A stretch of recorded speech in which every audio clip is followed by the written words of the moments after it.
আমাৰ এডুকেশ্যন সিস্টেমটো একেবাৰে আউটডেটেড হয় আমাৰ এডুকেশ্যন সিস্টেমটোৱে আমাক সকলোকে বুৰ্বক বনাই ৰাখিছে লগতে আমাৰ এডুকেশ্যন সিস্টেমটোত এডুকেশ্যন আৰু সিস্টেম এই দুইটা বস্তুৱে নাই আপোনালোক সকলোৱে হয়তো এনেকুৱা কিছুমান মন্তব্য শুনিবলৈ বিচাৰি আছিল যিয়ে নহওক এই কেইদিন আমি যি দেখি আছো যি শুনি আছো বাতৰিত এই সকলোখিনিৰ পৰা আমাৰ সকলোৰে মন গৈছে এনেকুৱা কিছুমান মন্তব্য আগবঢ়াবলৈ আৰু সোশ্যাল মিডিয়া হওক আন বাকি মিডিয়া হওক আমি সকলোতে কি হৈছে এনেকুৱা ধৰণৰ মন্তব্য আগবঢ়াই আহিছো তো নমস্কাৰ পোনপ্ৰথমতে আপোনালোক সকলোকে স্বাগতম জনাইছো মোৰ এই আছামিজ গুৰু নামৰ ইউটিউব চেনেলটোলৈ আৰু আজি আমি আলোচনা কৰিম আমাৰ এই এডুকেশ্যন সিস্টেমটোৰ ওপৰত তো বলক দেৰি নকৰি সোনকালে ভিডিঅ'টো ষ্টাৰ্ট কৰোঁ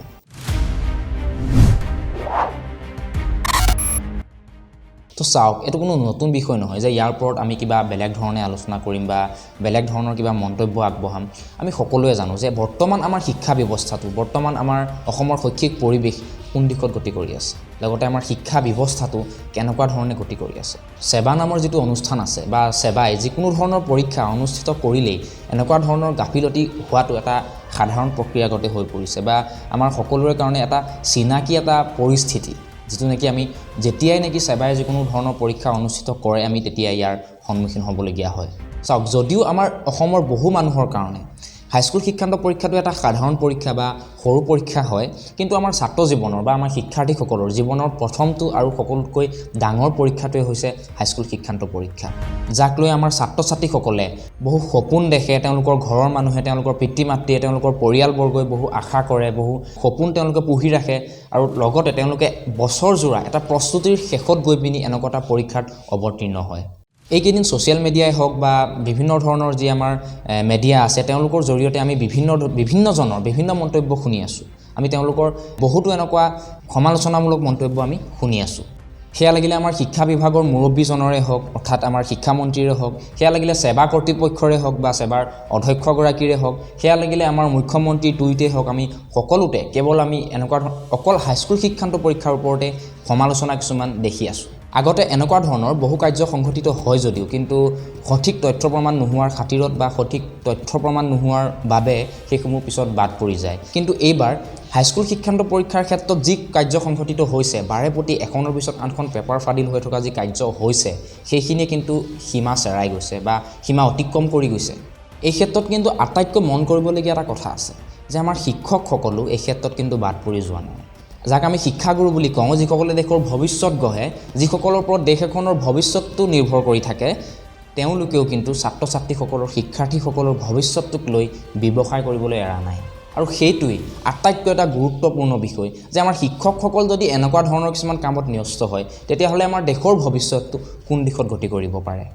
কোনোবাই হয়তো বহুত এটা ভাল কথা কৈছে যে আমাৰ যিকোনো এখন দেশৰ বা যিকোনো এখন সমাজ ব্যৱস্থাক ধ্বংস কৰিবলৈ হ'লে পোনপ্ৰথমতে সেইখন দেশৰ বা সেইখন সমাজৰ শিক্ষা ব্যৱস্থাটোক ধ্বংস কৰিব পাৰিব লাগে তেতিয়াই সেই দেশখন সেই দেশৰ অৰ্থনীতি সেই দেশৰ সামাজিক ব্যৱস্থা সকলোবোৰ ধ্বংস হ'বলৈ আৰম্ভ হ'ব তো এতিয়া মূল কথাটো এইকেইদিন যেতিয়াই সোশ্যাল মিডিয়া অন কৰোঁ যেতিয়াই বিভিন্ন ধৰণৰ ফেচবুক অন কৰোঁ তেতিয়াহ'লে আমি এটা বস্তু দেখিবলৈ পাওঁ যে পেপাৰ ফাদিলৰ লগত জড়িত বিভিন্নজনৰ নতুন কিছুমান মুখ কিন্তু এইখিনিতে এটা প্ৰশ্ন হয় যে এনেকৈ আৰু কিমান দিন চলিব আৰু এইটো কেৱল এনেকুৱা নহয় যে কেৱল হাইস্কুল শিক্ষান্ত পৰীক্ষাহে সেবাই অনুষ্ঠিত কৰে সেবা নামৰ যেটো অনুষ্ঠান সেই অনুষ্ঠানটোৱে আমাৰ অসমৰ যি চৰকাৰী বিভাগৰ বিভিন্ন ধৰণৰ পৰীক্ষা তেওঁলোকে অনুষ্ঠিত কৰে সেইখিনি পৰীক্ষাত যে এনেকুৱা ধৰণৰ কিছুমান গাফিলতিৰ সৃষ্টি হোৱা নাছিলে সেই ক্ষেত্ৰত কিন্তু প্ৰশ্ন হয় লগতে এতিয়া আমাৰ অসমখনৰ যেটো শৈক্ষিক পৰিৱেশ যেটো শৈক্ষিক বাতাবৰণ এটো সম্পূৰ্ণৰূপে ধ্বংস হৈ পৰিছে এতিয়া কথাটো এনেকুৱা হৈছে যে আমাৰ ছাত্ৰ ছাত্ৰীসকলে কেৱল প্ৰস্তুতিহে চলাই আছে তেওঁলোকে পৰীক্ষা দিব পাব নে নোৱাৰে বা তেওঁলোকৰ পৰীক্ষা হ'ব নে নহয় সেইটো সেই পৰীক্ষাৰ দিনাখন ৰাতিপুৱাহে গম পোৱা যায় যে তেওঁলোকৰ পেপাৰখন ফাদিল হ'লেও তেওঁলোকৰ পৰীক্ষা বাতিল কৰা হৈছে হাইস্কুল শিক্ষান্ত পৰীক্ষাৰ দৰে এনেকুৱা এটা গুৰুত্বপূৰ্ণ পৰীক্ষাক এনেকুৱা ধৰণে ভেঙুচালি কৰি পিনি অনুষ্ঠিত কৰিব বুলি কিন্তু অসমৰ কোনো ব্যক্তিয়ে হয়তো ভবা নাছিল বা কাহানিও নাভাবে কিন্তু এইবাৰ আমি তাৰ এটা উৎকৃষ্ট উদাহৰণ আমি সকলোৱে দেখিবলৈ পালোঁ হয়তো আমি সকলোৱে এনেকুৱা এটা পৰীক্ষাত অৱতীৰ্ণ হৈ এদিন আগবাঢ়ি আহিছোঁ আৰু আমি ভবা নাছিলোঁ যে আমি দিয়াৰ অৱস্থাত বা আমি দিয়াৰ সময়ত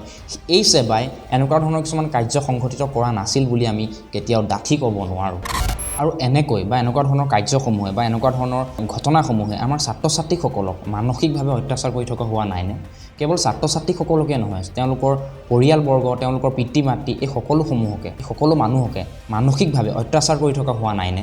হাইস্কুল শিক্ষান্ত পৰীক্ষাৰ দৰে এনেকুৱা এটা গুৰুত্বপূৰ্ণ পৰীক্ষাত তেওঁলোকে অৱতীৰ্ণ হ'ম বুলি প্ৰায় বছৰজোৰা প্ৰস্তুতি চলাই আহি শেষত যেতিয়া এনেকুৱা ধৰণৰ কিছুমান কাৰ্যৰ বাবে এনেকুৱা ধৰণৰ কিছুমান অকমান্য ব্যক্তিৰ বাবে তেওঁলোকৰ পৰীক্ষাটো বাতিল কৰা হয় বা এনেকুৱা ধৰণৰ কৰ্মকাণ্ডসমূহে তেওঁলোকক মানসিকভাৱে বিচলিত কৰি পেলোৱা হোৱা নাইনে আমি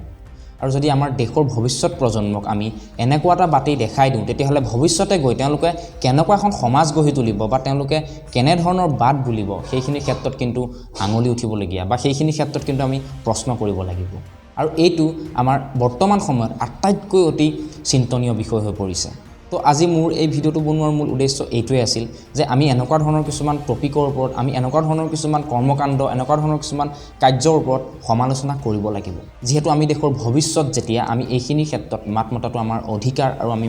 মাতিব লাগিব লগতে আমাৰ সমাজৰ যিসকল জাতীয় দল সংগঠন আছে আমাৰ যিসকল সমাজকৰ্মী আছে আমাৰ যিসকল সচেতন ব্যক্তি আছে তেওঁলোকে নিশ্চয় এইখিনি ক্ষেত্ৰত এটা সমালোচনামূলক আলোচনা আগবঢ়াব লাগে আৰু এটো অতি চিন্তনীয় বিষয় হিচাপে লৈ অতি গুৰুত্বপূৰ্ণ বিষয় হিচাপে লৈ আমাৰ মাননীয় মুখ্যমন্ত্ৰী আমাৰ শিক্ষা বিভাগৰ মুৰব্বী